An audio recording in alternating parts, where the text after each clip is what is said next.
सत्य है जी। अरे हल्ला गुल्ला बंद करो कि सुनो हमारा वाणी जी। सत्य है जी। भगवा की कहानी जी। वाह भैया।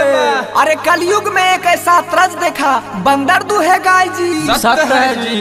कलयुग में एक ऐसा तरस देखा, बंदर दूहे गाय जी। सत्य है जी। छाली काट जमीन में डाला, दूध बनारस जाए जोगीरा। रहेगा लॉकडाउन होली, रहेगा लॉकडाउन होली। भौजी के साया सारी चोली, ऐसा भौजी के साया सारी चोली।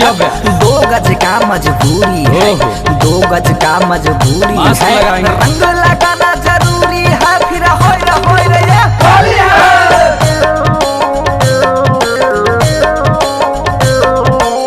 बह के रा पूरा बाला पट के मरलक, पछिया के सूख गेलै पसीनिया के हौता। माथा धारी रोवे लगलै छौरी यारे पसीनिया की, छौरी यारे पसीनिया की। मरी गेलै ओकर हो जागा।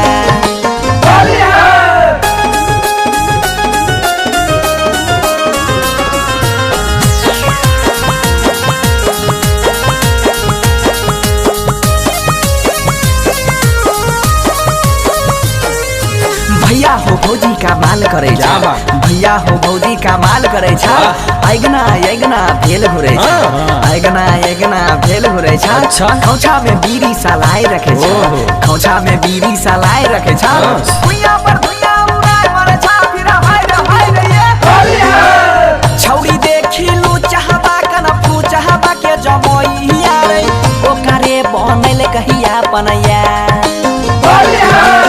छाती पीटी रोवे लगलै छौरी यारे पसीनिया की, छौरी यारे पसीनिया की। मरी गेलै ओकर हो जागा।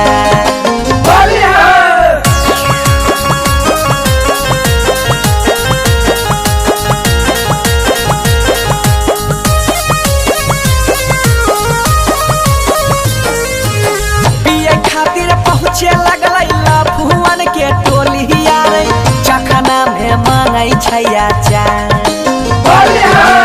महुआ बेची बेची छौरी बचल कोई जाति यारे, बचल कई जाति यारे। लुटि लेलकै फगुआ केला। माथा धारी रोवे लगलै छौरी यारे पसीनिया की, छौरी यारे पसीनिया की। मरी गेलै ओकर हो जागा।